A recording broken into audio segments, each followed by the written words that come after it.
the people buying and selling, well, some of them, but they basically don't know what day of the week it is or what hour or anything like that. And they react to news. They react to the market itself. The very fact that we talk about the market, on bad days and everything may tend to accentuate it for all I know. Who knows? It really doesn't make any difference. I mean, if I owned a McDonald's stand here in Omaha, I would not get a quote on it every day. I would try to make my service the best. I would hope too many competitors didn't move in close to me, and I would hope the McDonald's did great advertising and came up with some new products occasionally.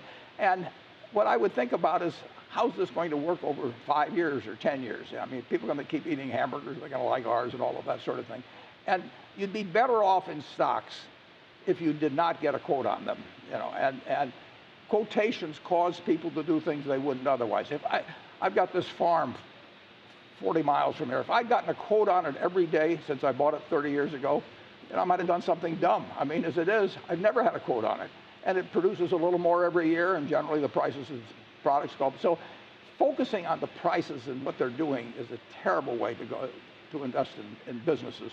You said in the annual letter this year that Berkshire Hathaway is obviously an interest rate sensitive company, and therefore, consequently, when rates go up, the company will do very well. Do you think we're ever going to see rates going up again? Well,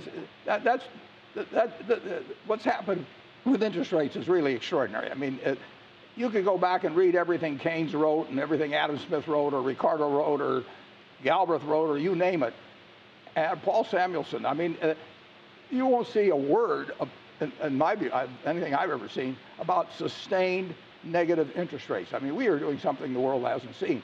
It does have the effect of making all assets more valuable. I mean, interest rates are like gravity in valuations. I mean, if interest rates are nothing, values can be almost infinite.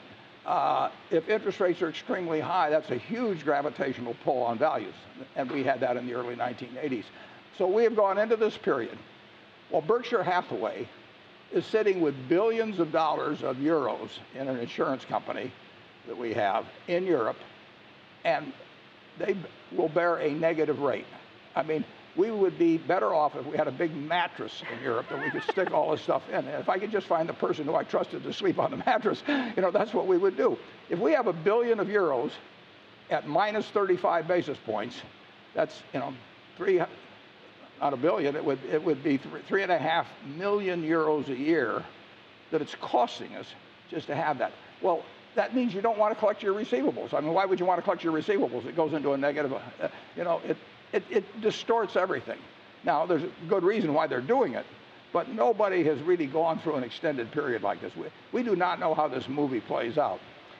So when you start thinking of potential scenarios, how do you play it out? Well, I mean, we thought when we started it that it would end fairly soon, and then Europe in particular needed further